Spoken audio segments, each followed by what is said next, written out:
The morning after my granddaughter's birthday, I stood in my son's kitchen holding a paper plate of leftover cake. And I couldn't stop thinking about the way she'd looked at the table, full of presents that weren't hers. She was 6. She had on a dress she picked out herself, navy blue with little white buttons, because she wanted to look nice for her cousins. She didn't cry. She just sat very still on the bottom stair, watching her cousins tear through wrapping paper, and when it was over she turned to her mother and asked if she'd been bad. I didn't answer that question for her that night. But I answered it the next morning, at 8:15, standing in my own sister's dining room with an envelope in my hand. And when I walked out of that house 20 minutes later, 41 years of being the reasonable one, the convenient one, the one who never made waves, came apart like wet paper. My name doesn't matter as much as what I did, but I'll tell you anyway. Because a woman should be able to say her own name out loud when she's finally done something for herself. I'm Eleanor Voss. I'm 53 years old. I'm a retired hospital administrator, a grandmother, and until last spring, I was the family bank that nobody bothered to thank. I grew up outside Hartford, Connecticut, the younger of 2 girls. My older sister Camille was the one who got noticed. She had the kind of looks that made people stop mid-sentence, and a way of laughing that made you feel like you'd said something clever even when you hadn't. I was the other one, not homely, not invisible. Useful. That was the word my mother used, God rest her, and she meant it kindly. Eleanor's our steady one, she'd tell the neighbors. Camille's got the spark, but Eleanor, you can count on Eleanor. I learned early that being counted on was how I earned my seat at the table. While Camille got praised for walking into a room, I got praised for fixing whatever was broken in it, so I fixed things. I worked my way through community college taking night classes, while holding down a full-time job at Hartford Hospital, and by the time I was 30 I'd worked my way up to assistant director of finance. By 40 I was running the whole department, and somewhere in there, without ever quite agreeing to it out loud, I became the person who managed everyone else's money too. My parents' retirement accounts, my sister's mortgage refinancing when her husband's restaurant went under, my own son's first business loan application, which I spent 11 weekends untangling from a mess of bad paperwork before the bank would even look at it. I did all of it for free, because that's what family does, and because I was good at it, and because nobody ever once suggested I shouldn't be doing it for free. Let me tell you about Camille's house, because the setting matters here. She lives in a big Tudor-style place in West Hartford with a wraparound porch and a kitchen island the size of my first apartment. She and her husband Donald are not hurting for money. He sold his insurance brokerage 4 years ago, and they've never had to think twice about a grocery bill since. They're comfortable in that quiet, doesn't need to be discussed way. Every year for as long as I can remember, Camille has thrown an Easter brunch that puts a wedding to shame. Caterers, a florist, an egg hunt in the backyard with prizes tucked inside every shell. Her 3 grandchildren, Ryan's kids ages 5, 8 and 10, are the center of it every single time. Coordinated outfits. Gifts stacked on the sideboard that you'd think were for a christening. Not a Sunday brunch. This year I brought my granddaughter Audrey.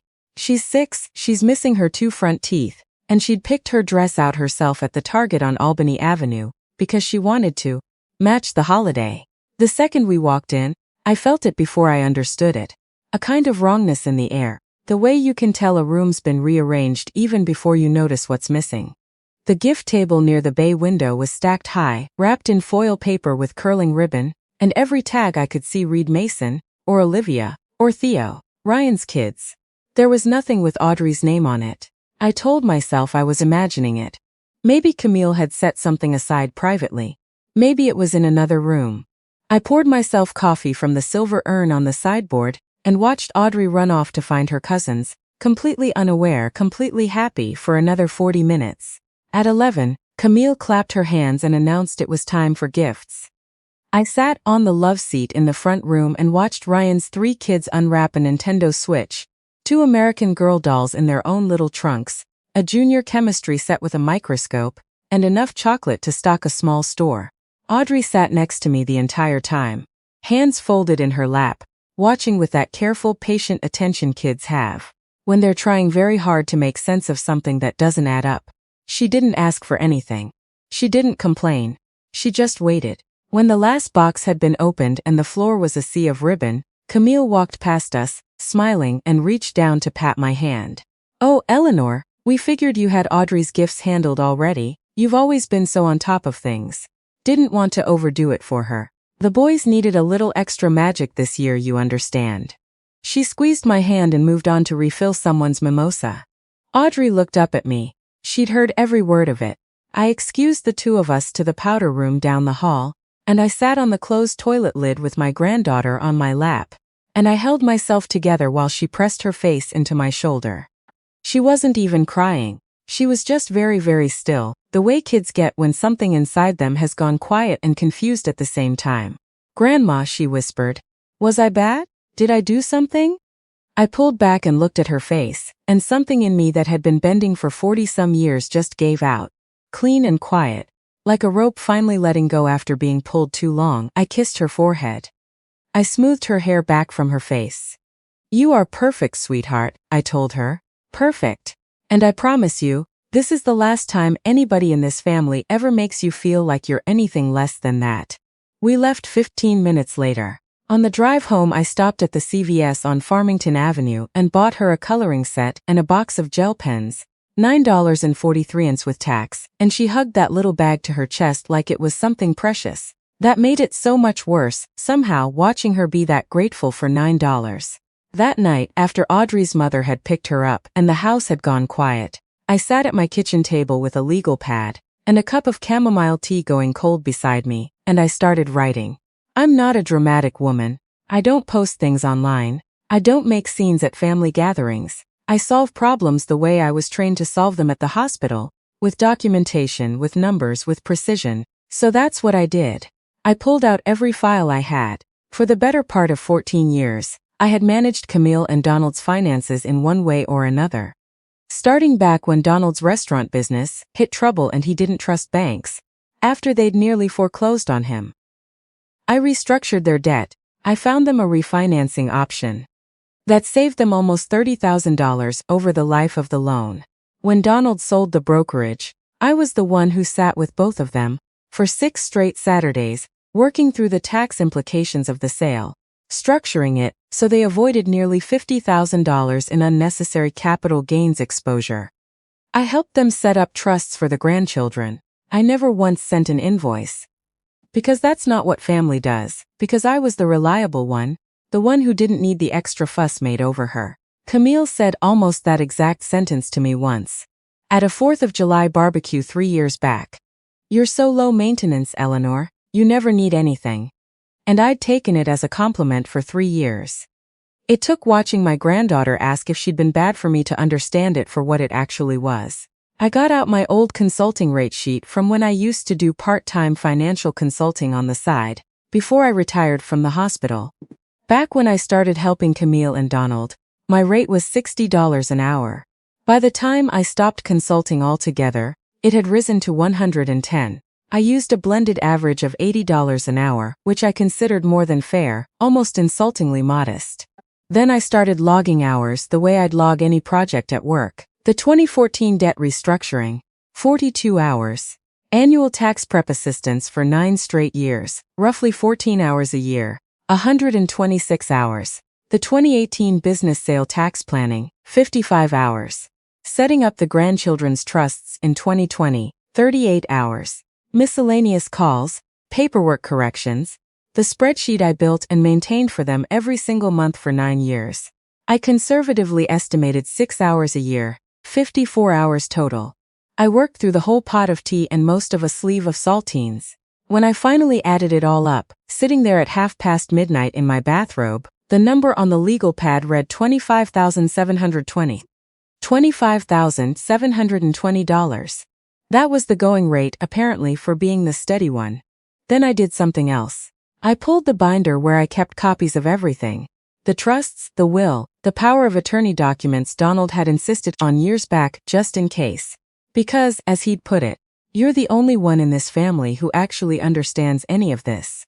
I was listed as successor trustee on both grandchildren's trusts, and I held financial power of attorney for both Camille and Donald, not Ryan, not anybody else. Donald had set it up that way himself.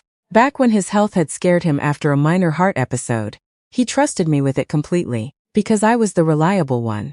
I wasn't going to misuse that. That's not who I am, but I was absolutely going to resign from it, in writing, in person, with witnesses if it came to that. I typed it all up that night at the kitchen table. Professionally formatted, itemized, every line backed up with dates and documentation, because that's how I was trained to do things. And old habits don't bend just because your heart's broken. I printed 2 copies. Then I wrote a short letter, and I won't read you the whole thing. But it opened. Dear Camille and Donald enclosed, please find an invoice for financial consulting services rendered over the past 9 years. I am also writing to formally notify you that, effective immediately, I am resigning as successor trustee and financial power of attorney, and discontinuing all informal financial assistance going forward. I signed it. I sealed both envelopes. I set my alarm for 7, and for the first time in longer than I could remember, I slept straight through the night without once waking up to check the clock. Camille and Donald are early risers, always have been. Church people who like to get their errands done before the day heats up. I knew Donald would already be on his second cup of coffee by 8. I drove over alone. I left Audrey's mother a message that I'd be unreachable for an hour. I wore my navy blazer, not because I needed to impress anybody, but because some mornings you need armor, and a blazer was the only kind I owned. Camille opened the door with that bright, surprised smile she gets when she's not expecting company. Eleanor, we weren't expecting, I know, I said. I need to talk to both of you. It won't take long. Donald was at the kitchen table with the paper folded in front of him. He looked up, more curious than alarmed. Everything all right, Elle? I set the envelope down on the granite island between us. I need you both to open that. Camille reached for it first. She pulled out the invoice and I watched her face change in real time, the smiles sliding off in pieces. What is this? It's an invoice, I said. For 9 years of financial consulting and tax planning, fully itemized, with documentation behind every line. The total comes to $25,720, based on a rate well below what I charged any other client during those years. Donald stood up slowly, one hand flat on the table. Eleanor, it's accurate, I said. I'm happy to walk you through every line item if you'd like. Nobody said anything for what felt like a very long time. Then Camille set the invoice down on the counter, like it had gotten too hot to hold, and looked at me with an expression I had genuinely never seen on her face in 53 years of being her sister. Something between anger and fear. We're your family, she said. You did all that because you love us. I do love you, I said. And I also worked for you professionally without being paid 1 cent for 9 years. While you spent yesterday giving Ryan's children what I'm conservatively estimating was well over $1,500 in gifts, and giving my granddaughter, your great niece, nothing. Not a single thing. Not even a chocolate egg from the drugstore. Donald's jaw tightened. We explained that, we just figured. You told me she had her practical gifts handled, I said. She's 6 years old, Donald. She sat on that love seat for 40 minutes watching her cousins open presents, and then she asked me if she'd done something bad. The kitchen went very quiet. Even the coffee maker, still gurgling on the counter, seemed loud in the silence. I'm not here to fight, I said. I'm not here to humiliate either of you. Though I think yesterday's deserves a good deal more reflection than either of you have given it so far. I'm here because I made a decision last night, and I wanted you to hear it from me directly, instead of finding out some other way. I pulled the second envelope out and set it beside the first. Effective today, I'm resigning as successor trustee on the boys' trusts, and I'm stepping down from financial power of attorney for both of you.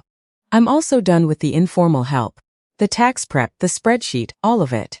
I'd recommend you find a paid financial advisor as soon as you're able.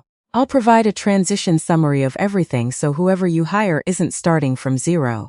But I won't keep doing this work without it actually being work, the way it would be for anyone else. Camille's hand went to her mouth. You can't just, I can, I said quietly. I have the legal standing to do it. And more than that, I have the right to do it. What I gave this family, I gave willingly, for years. And I don't regret a minute of the help I gave you when Donald's business was struggling. But what happened to my granddaughter yesterday is not something I'm willing to swallow in silence. Not for myself. And certainly not for her. I picked my purse up off the counter. That invoice isn't a demand for payment, not really. It's a record, proof of what my time was actually worth, and what this family decided for 9 years it was fine never to acknowledge. Keep it in a drawer if you want. But every time you happen to see it, I hope you think hard about what family is actually supposed to mean. I turned toward the door. Donald said my name behind me, and I stopped and looked back. For the first time in my memories, he looked genuinely shaken. Not defensive, not annoyed. Shaken. Did we really make that little girl feel that way? He asked. Yes, I said you did, and I left. I won't tell you that walking out of that kitchen felt like something out of a movie. Because it didn't. My hands shook the whole drive home. I sat through a green light on Asylum Avenue for an extra 15 seconds. Because I genuinely couldn't make my foot move to the gas pedal. Change is terrifying even when every part of you knows it's overdue. What happened over the following weeks, though, I didn't fully see coming. Within 2 days, my nephew Ryan called me. He'd heard some version of it from his mother, though I have no idea which version got passed along, and the call started stiff and ended somewhere else entirely. Because partway through, Ryan went quiet and asked, "Did Mom really tell you the boys needed extra magic and Audrey didn't?" "Word for word," I told him. A long pause. "That's not okay," he said. "I should be honest here because I think it matters. Ryan and I have never been particularly close. The way Camille's family ran on favoritism shaped him too, just differently than it shaped me. He benefited from it materially, sure, but he also grew up watching his mother use generosity like currency, and that does something to a person, whichever side of it you're on." He called Audrey's mother that same evening and apologized. He sent Audrey a little gift card to the bookstore on Main Street that she loves, the one with the reading nook in the back. It wasn't a grand gesture. It was real though, and I noticed that. About 3 weeks after I'd stood in that kitchen, Donald called me. He didn't apologize right away. Donald isn't built for quick apologies, never has been. That would require a different sort of man than the one he is. But he asked if he could take Audrey out to lunch, just the two of them, wherever she wanted to go. She picked the diner on Park Road with the build-your-own sundae bar. He let her put 3 different toppings on it. He brought her a little bunch of daisies because somebody had told him yellow was her favorite color. And he sat across from her and told her she was his great niece and he loved her, and he was sorry she'd ever once felt like she wasn't important to this family. She came home and told her mother very seriously that Uncle Donald said sorry and let me get extra sprinkles. I held it together until she'd gone to bed that night. As for the invoice, they haven't paid it, and honestly I never expected them to. That was never really the point of writing it. The point was making visible what had stayed invisible for 9 years. Putting an actual dollar figure on what being dependable had cost me. So that the next time somebody called me low maintenance, we'd both understand exactly what that word had historically meant in this family. Camille hasn't called me directly since that morning. I think she's still working through what she's feeling about it, and that's fine. I'm working through mine too. I hired my own financial advisor for the first time in my adult life. A woman named Renata 2 towns over. Somebody who has absolutely nothing to do with this family. For the first time in years, I'm not the person quietly managing everyone else's money, while my own retirement account sat there collecting dust, because I never had the time left over to look at it. It feels strange. It feels good too, in a way I'm still getting used to. I want to be careful about how I leave this with you, because I'm not interested in presenting myself like I've got it all figured out now. I don't. I'm still working through plenty of it myself. But here's what I do know. After 53 years in this family and 40 of them spent being the reliable one, the most dangerous role you can get handed in a family isn't the difficult one, the dramatic one, the one everybody worries about. It's the reliable one. Not because being dependable is some kind of flaw. It isn't. Being steady, being someone people can count on, those are real virtues. The trouble starts the moment a family decides that one person's reliability is a resource to be quietly used up, instead of a quality to be respected, and frankly, paid for in whatever currency that family actually deals in. Money, attention, gifts under a Christmas tree. It doesn't matter which. I spent 40 years grateful that my family needed me. What I should have been asking, the whole time, was whether they valued me.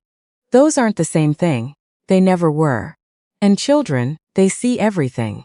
They absorb every bit of it, long before they have words for what they're feeling. Audrey felt the difference between herself and her cousins before she could have explained it to you. And she turned it into something about her own worth, the way kids always do. Was I bad? Did I do something? No child should ever have to ask that question. Not in a family. Not in a house where love is supposed to come without conditions attached. The morning I walked into Camille's kitchen, with that envelope, I wasn't only standing up for myself. I was showing Audrey, even though she wasn't there to see it, what it looks like to finally stop apologizing for taking up space. I was showing her that love without any real accountability. Behind it isn't love at all. It's just habit dressed up to look like something better. She doesn't know all the particulars of what happened that morning. She's 6. She doesn't need to, but someday when she's grown, I want her to look back and understand that her grandmother chose her dignity over a comfortable silence. On a morning when it would have been so much easier to just let it go, I want her to know the people who claim to love you ought to show it consistently. And equally, without asterisks attached to one grandchild and not another. And if they can't manage that, you're allowed to name it out loud. You're allowed to stop making yourself convenient. You're allowed to walk out of somebody's kitchen with your head up and an envelope in your hand. So I'll leave you with this, because I think it's worth asking yourself the same question I finally asked myself last spring. Is there somebody in your life who's been taking your reliability for granted? Somebody who calls you easy, low maintenance, no trouble at all, while quietly expecting you to keep carrying weight they've never once offered to help with? And if there is, what would it actually cost them the day you finally stopped? And maybe the harder question, what has it already cost you?